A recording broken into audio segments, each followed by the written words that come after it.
over the years, it's been a scrimmage, pure, tackling. It's been where we would thud in our shells, and today we actually did it in just shorts and helmets. The number one goal was to create situations that we would have to play out. For example, we started it out as the third quarter. We were kicking off to them. We were down 17-0. We had to try to fight our way back into the game. So, try to create a little adversity, create a little, intensity, so to speak. I was also looking for the transition from offense to kicking teams, from kicking teams to offense or defense, from defense to punt block or PAT block, field goal block, whatever it may be. Just the act of doing that. We also worked on just pregame warm-up. Where does everybody go in pregame warm-up? Not only where do the players go in pregame warm-up, where do the coaches go? Where do the managers go? Where do the trainers go? Where does everybody go? So when we get out there and, I guess it's in Irvine, or where is it? What's the city? AT&T. What city is it? Arlington. When we get to Arlington, we'll know what to do. So it was all about that. We also did play. We blocked, we ran, we caught, we did all those things. So it was a good day. We were down 17-0, as I mentioned. I think Red One had a pick early on, turned into a touchdown drive for the offense, a short drive.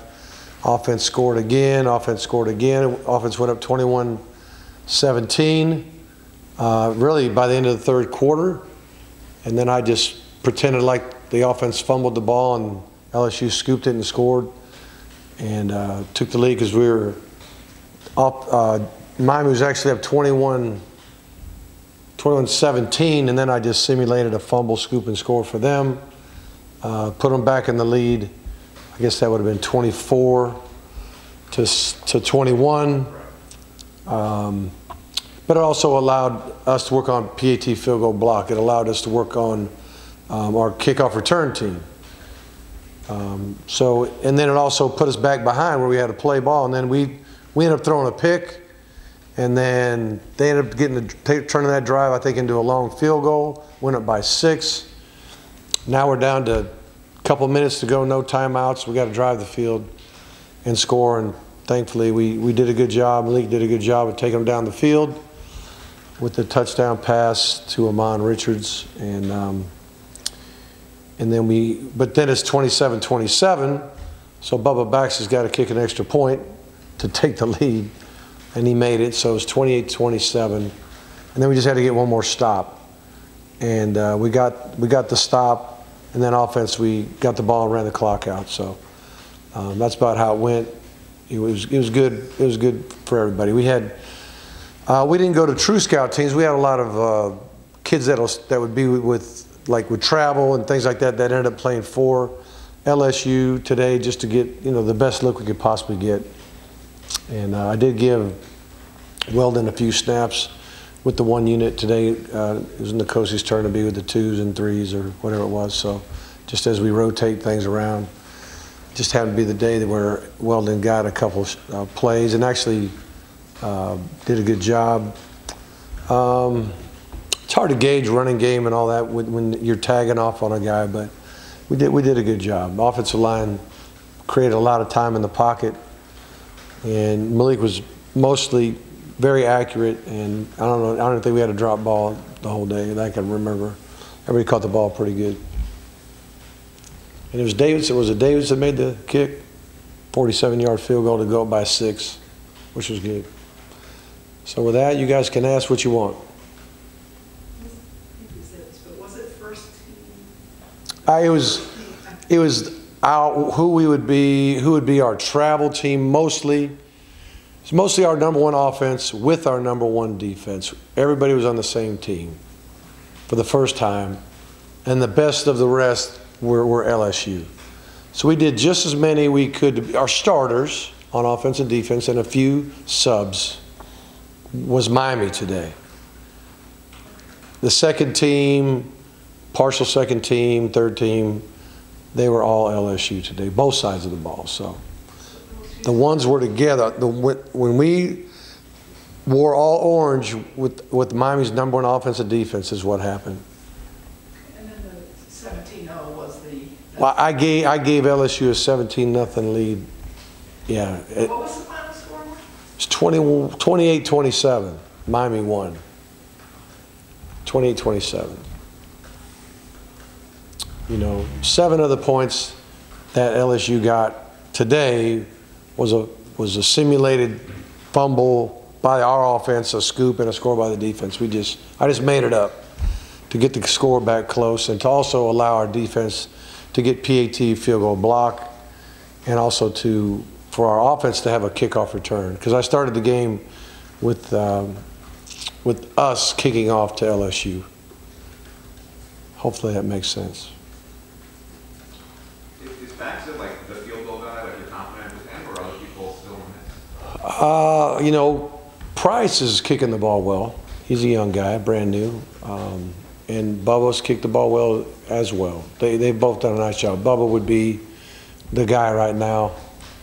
But I've seen Price kick it well, so I feel good about that. It's kind of not a surprise in that we didn't think he could kick, but when you finally see it in person, it was impressive. He does a nice job. Mark, was everybody there? How's that? We want to have Banda practiced.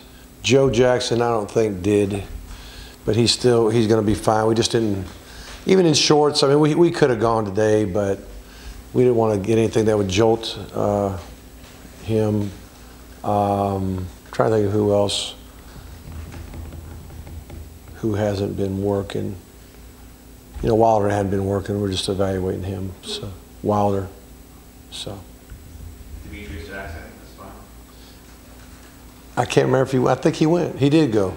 Yeah, DJ went today. I remember him jumping on the field one time.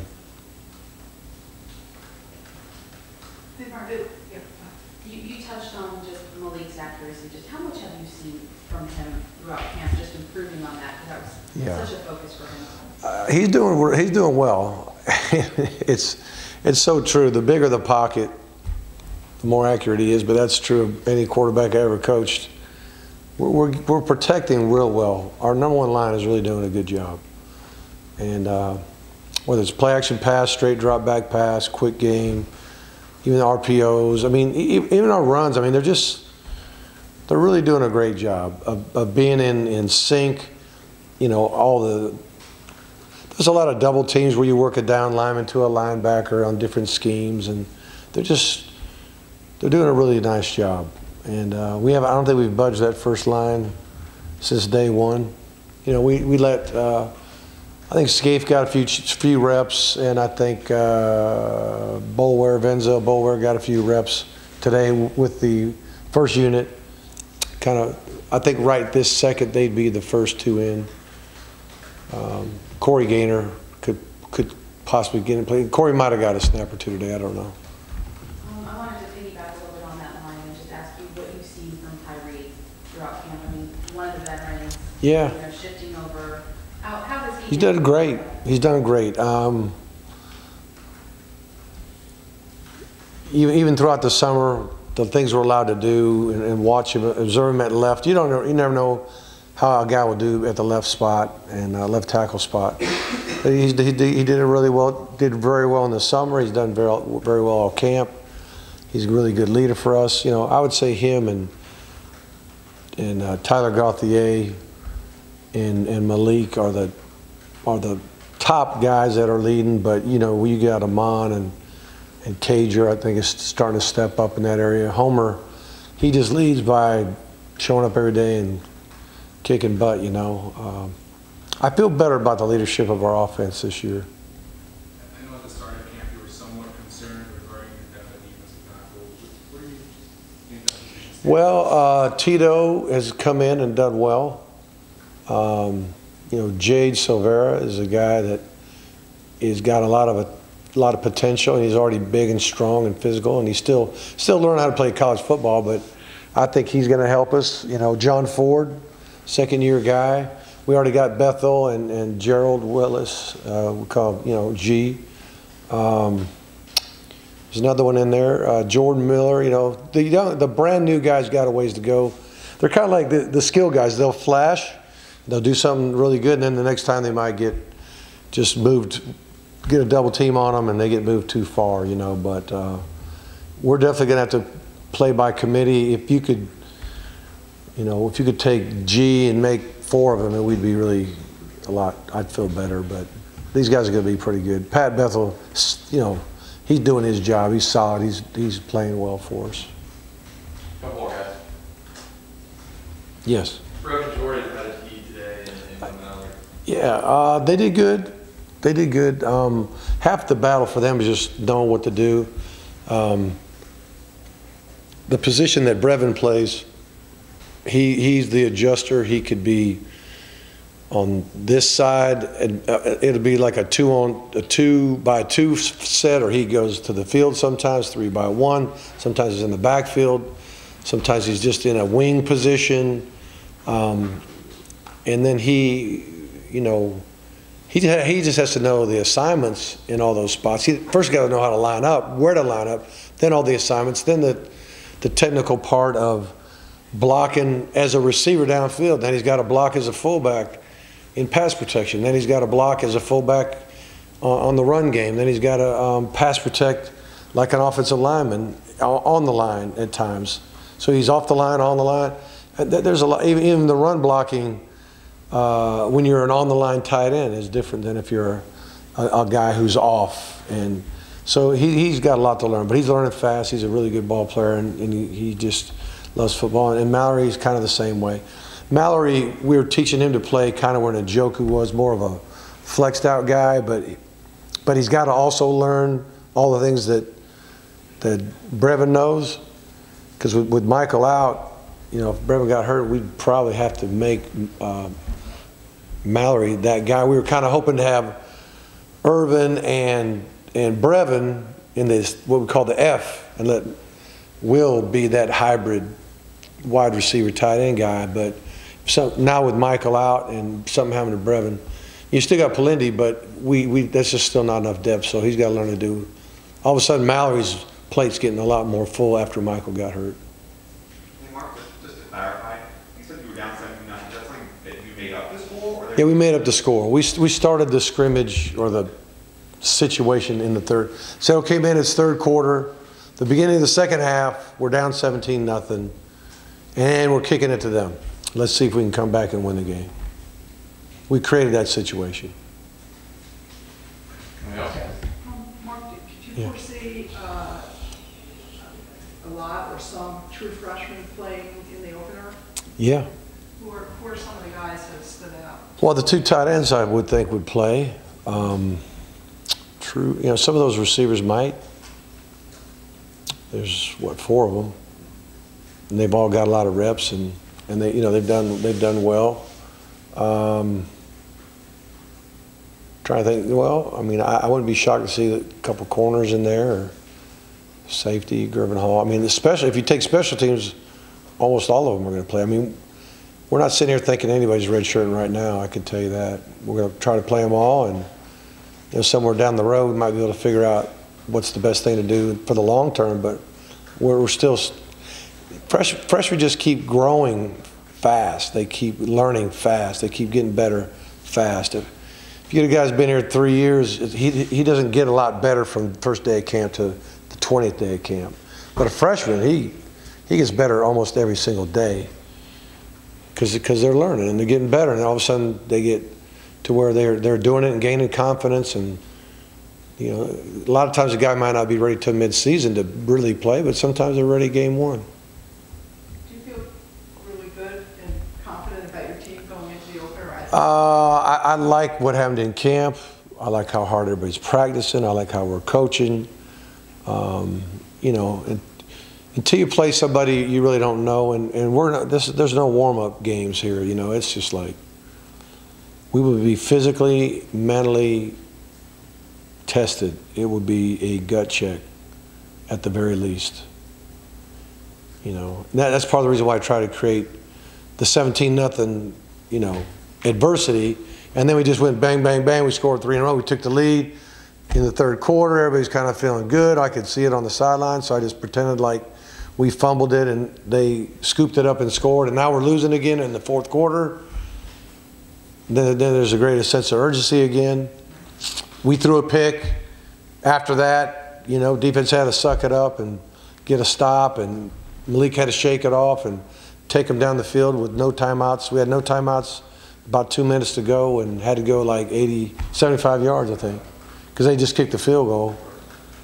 And then we got the ball in the 25 and had to go 75 yards in about 2 minutes with no timeouts. So that was a big deal. They responded well. Kind of how it went last year, right? Just wait till the last drive, but hopefully we won't have. We'll have some of those. That's just football. So. Mark, you mentioned that you kind of had to look over and you saw them getting a little excited. Do you worry sometimes about all of the preset? I mean, we've asked you about the preseason expectations, but now number 8 in the AP. Yeah. I don't know how much. It's been a long time since I was a kid, and I'd maybe look at that and think we're great or something, but I don't know. I don't see it in these guys. I think we practice. I think we practice hard. I think we practice with a purpose. I think the guys are competing extremely hard, and that's all I can ask for. You know, if I see them goofing off or acting whatever, you know, I'll have to jump them and all that kind of thing. But I don't see that right now. And again, when you play LSU, game 1, in this type of game, in this setting that we're going to be in, you can't help but, you know, think, I better get ready. You know, I think that's what everybody's thinking. We better get ready. All right? Okay, thank you, everybody.